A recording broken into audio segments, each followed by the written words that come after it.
आचार्य भगवान गुरु विशुद्ध सागर जी महाराज की जय। महाराज की जय।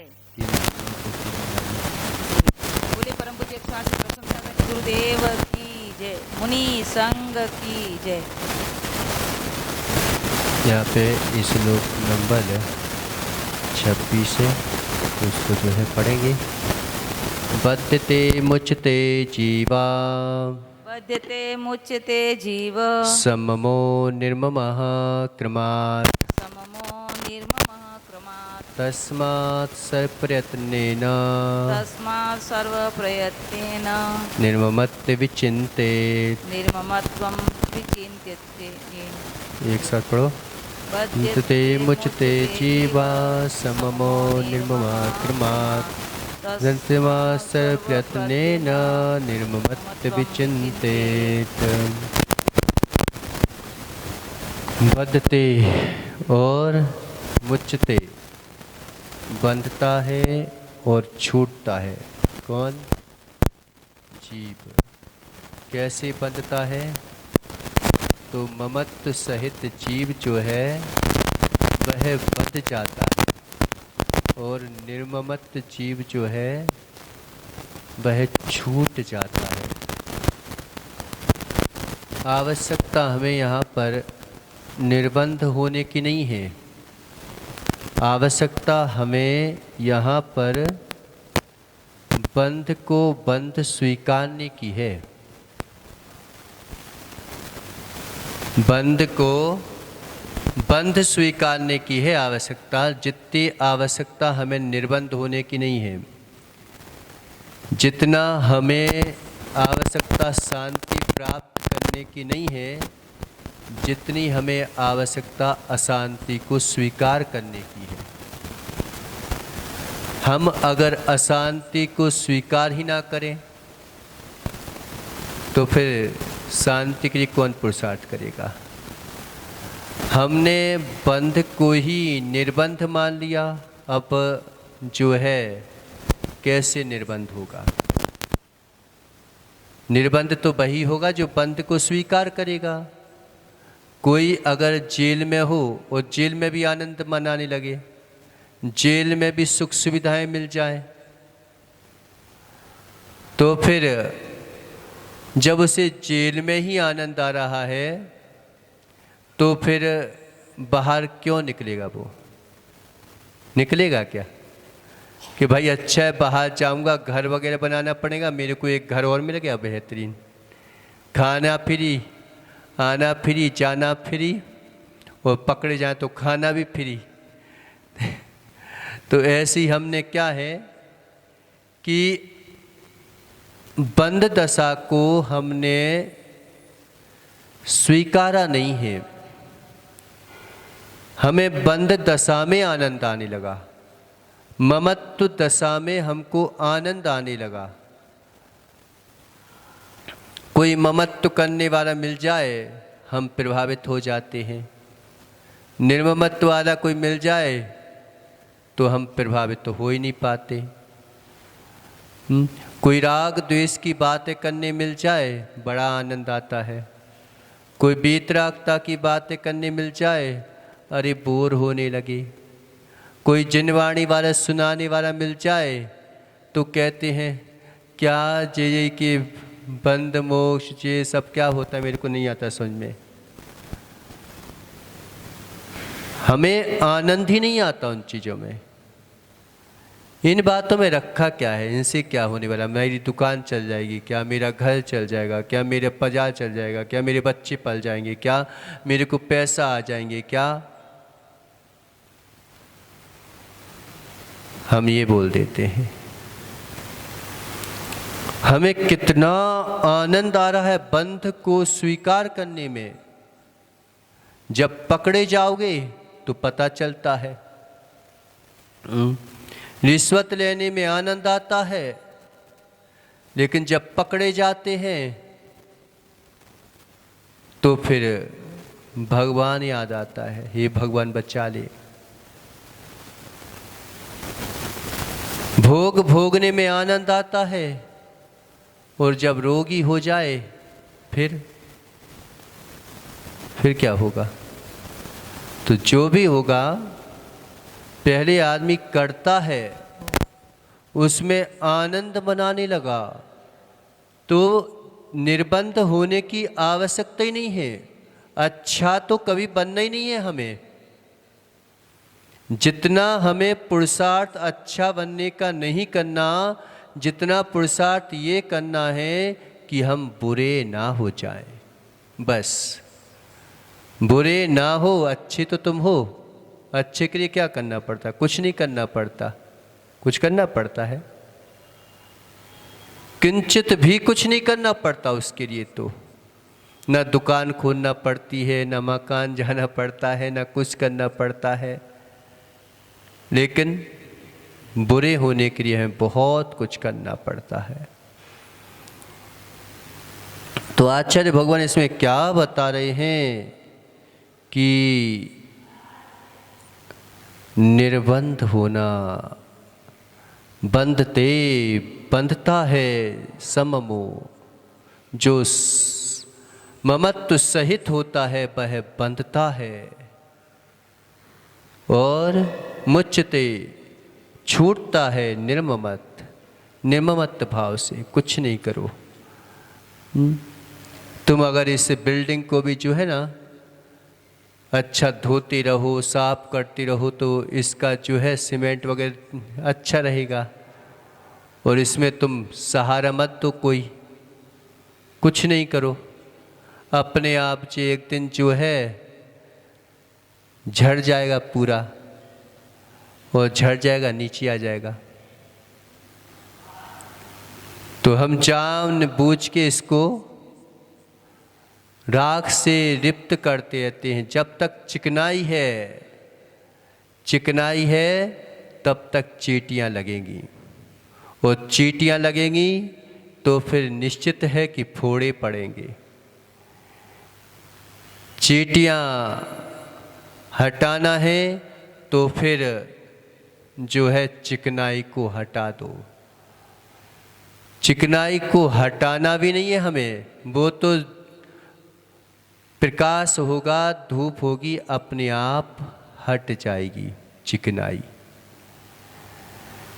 ऐसे ही भगवान की भक्ति आराधना में लीन हो जाए व्यक्ति, और लीन होते होते उनकी जिनवाणी को सुनते सुनते आत्मचिंतन में लीन हो जाए, कुछ नहीं करना पड़ता।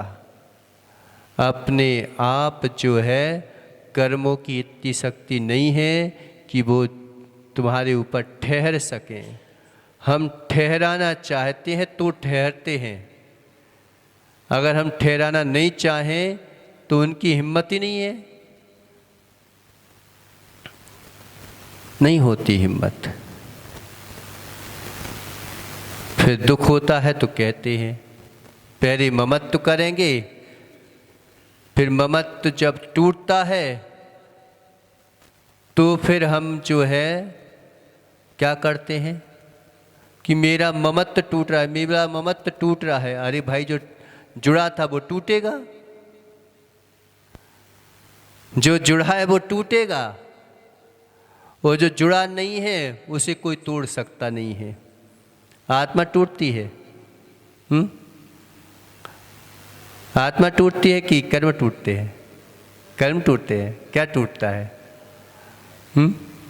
कुछ नहीं टूटता, ना कुछ भस्म होता है, बस अपने स्वभाव को छोड़ देता है वो अपने आप जो है।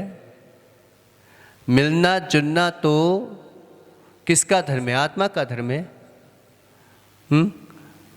आत्मा कभी ऐसी मिल जाती हो, कभी जुड़ जाती हो, कभी अलग हो जाती हो, फिर क्यों बोलते हैं हम कि उसके बिना नहीं रह सकती? मिलना जुलना धर्म तो पुद्गल का है कि वो इकट्ठे चिपक जाएं, अलग हो जाएं।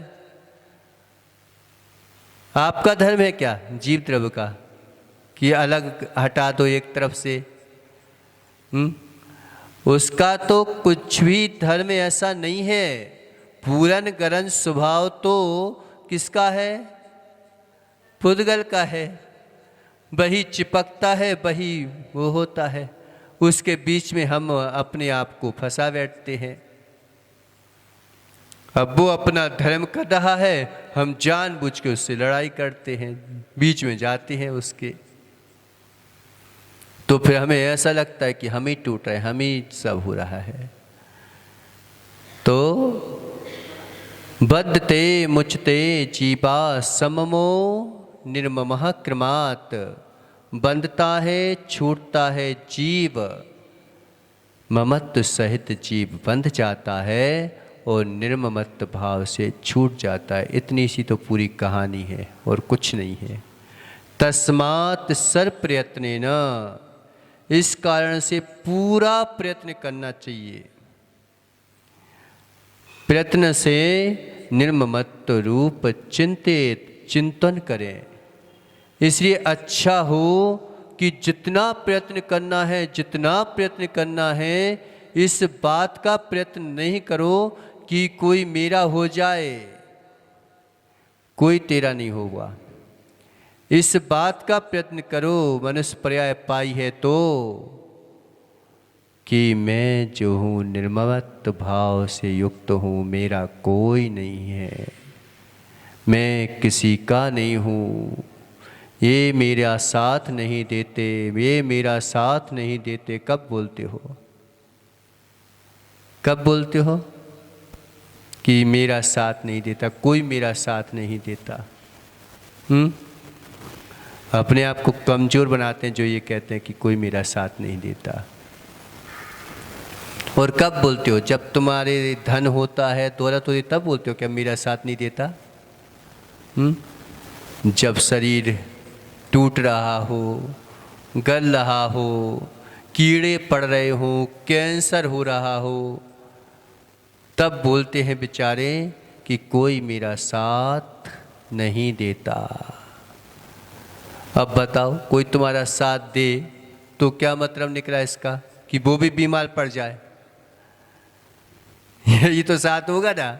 साथ का मतलब क्या होता है कि भाई हम जैसे तुम जैसे बराबर चलो, हम दोनों साथ चलते हैं, और क्या। तो कहीं ऐसा तो नहीं है अपन जो ये बोलते हैं कोई मेरा साथ नहीं देता, तो हम अपने परिवार को बीमार करवाना चाहते हो? कोई मेरा साथ नहीं देता, साथ तो एक ही जगह होता है, पता कहाँ? निगोदिया जीव में, कि एक श्वास में 8-10 बार जन्मो मरियो भरियो दुख भार। एक श्वास में 8-10 बार एक खट्टे जीव आते हैं और मरण कर जाते, फिर जीते, फिर मरण करते, फिर जीते हैं। बस यही संस्कार है कि कोई मेरा साथ नहीं दे रहा है, कोई मेरा साथ नहीं दे रहा है। दो बातें होती हैं, एक तो ये बात होती है कोई मेरा साथ नहीं देता, और दूसरी बात होती है कि मेरे साथ महाराज बहुत लोग हैं, तुम क्या जानते हो? मेरे पास इतने लोग हैं कि एक चुटकी बजाऊंगा तो हजारों करोड़ों लोग खड़े हो जाएंगे। उसे इस बात का अहंकार है कि मेरी चुटकी में सब लोग खड़े हो जाते हैं। एक हीन भावनाएं भरा है कि मेरे साथ कोई नहीं है। अब बताओ, एक ममत्व इस बात का कर रहा है कि बहुत लोग मेरे ममत्व में हैं, और एक ऐसा है कि मेरा कोई नहीं है। इसकी जगह ये चिंतन प्रारंभ कर दो ना कि मेरा कोई साथ दे ही नहीं सकता और मेरे साथ कोई रह ही नहीं सकता। उसी दिन तुम जो हो अपनी शक्ति को पालोगे। जब कोई साथ नहीं दे सकता तो हमें को करना है जो कुछ करना है। हम अच्छा करेंगे तो अच्छा होगा, हम बुरा करेंगे तो बुरा होगा। ममत्व भाव जहाँ खड़ा हो गया वहीं पर हमें कोई ना कोई दूसरा दिखाई देता है और दूसरे से हम चिपकने की इच्छा करते हैं। ऐसा आचार्य भगवान ने इस गाथा में बताया है।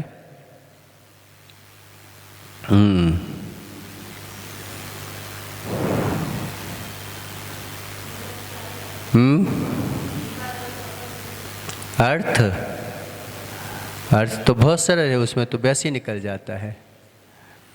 बंधते यानी बंधता है, मुच्यते छूटता है। कौन छूटता है, बनता है? जीवहा, जीव। अब उसके बाद बताएं किस कारण से बंधता है, किस कारण से छूटता है?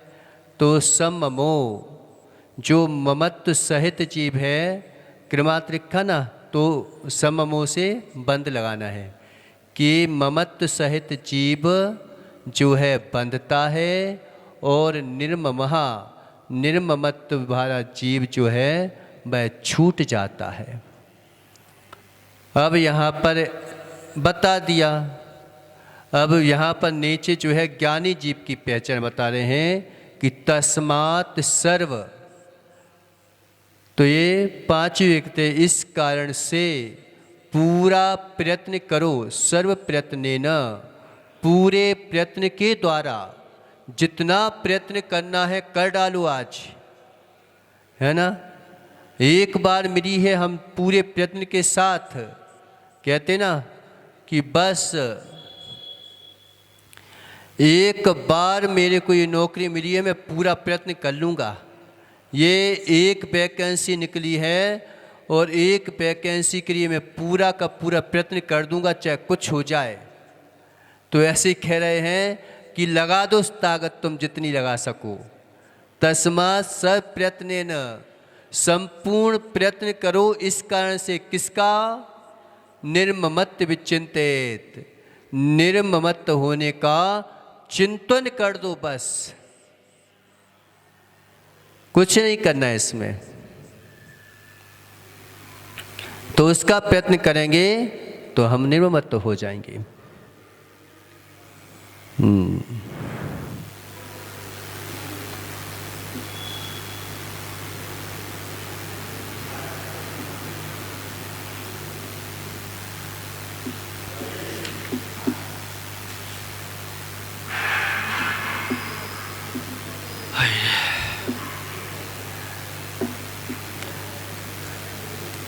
तीन कटनी क्यों बनाई जाती है समोसरण में? तीन कटनी बनाई जाती है ना ऐसी गंधकुटी में, तो तीन कटनी क्यों बनाई जाती है?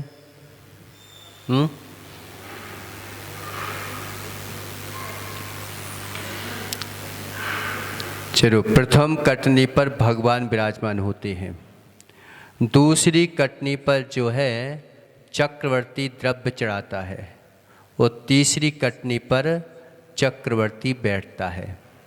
ऐसे तीन कटनी होती हैं। ऐसे ही जब मंदिर बनता है तो गर्भगृह अंदर होता है बिल्कुल, यानी तीन चीज़ें होती हैं कि एक गेट, फिर दूसरा गेट, फिर तीसरे गेट में भगवान विराजते हैं। मंदिर का सही रूप ऐसा होता है कि लंबाई में अंदर तक जाना चाहिए, और सबसे अंदर जो है ना भगवान विराजते हैं। ऐसी वास्तविकता जो घर बनते हैं ना, तो घर भी पहले ऐसे बनते थे। उनके पीछे बहुत रहस्य होता था कि सबसे पहले बाहर एक चबूतरा बनता था, फिर उसके बाद जो है पौर होती थी। पौर समझते हो ना, एक कमरा टाइप का, और फिर उसके बाद पौर के बाद एक दल्लान होती थी। दल्लान के बाद एक जो है कमरा होता था, फिर उसके बाद जो है आसपास जो वो होती थी ना दल्लान, उसके चारों ओर कमरे होते थे, और सामने जो है चौका होता था। ये वास्तु है, और इस वास्तु में धर्म छुपा हुआ है कि जो नीच वर्ग के लोग हैं उनका भी सम्मान करना है। अगर तुमने जो है असमर्थ लोगों का सम्मान नहीं किया तो एक दिन वो जो है पढ़े लिखे अनपढ़ लोगों का भी सम्मान करना पड़ता है। उनका सम्मान नहीं किया तो वो पढ़े लिखे लोगों पर हावी हो जाएंगे। तो उनका सम्मान तो करो, लेकिन सम्मान ऐसा करो कि मालूम चले कि आप जो है चबूतरे तक आओ, हम आपके लिए सब व्यवस्था कर देंगे,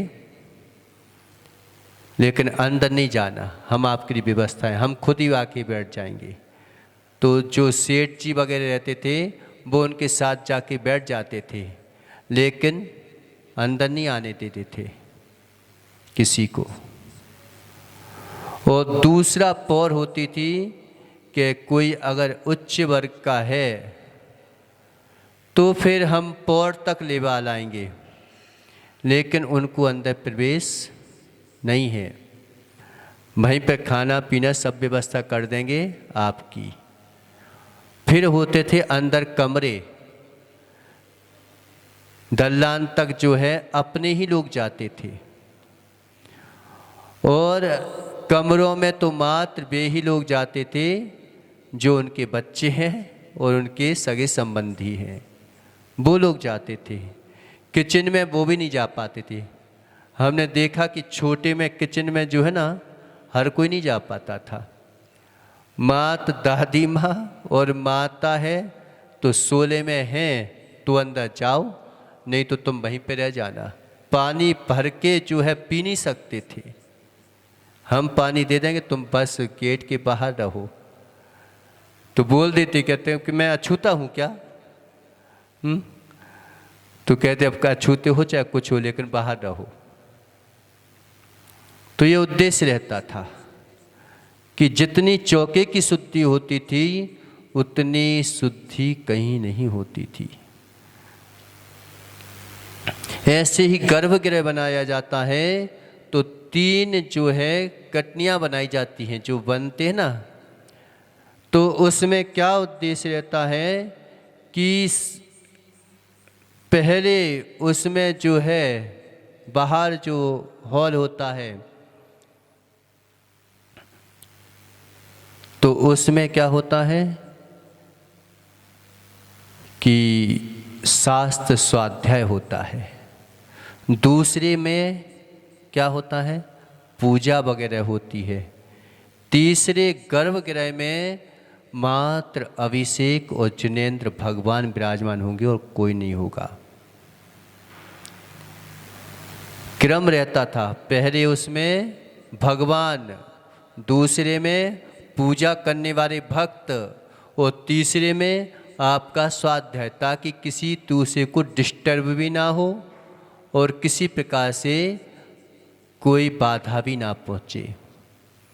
तो इस प्रकार से जो है गर्भगृह बनते थे। नमो रेंताणम, नमो सिद्धाणम, नमो आर्यनो पच, नमो लोहि शवशावरम।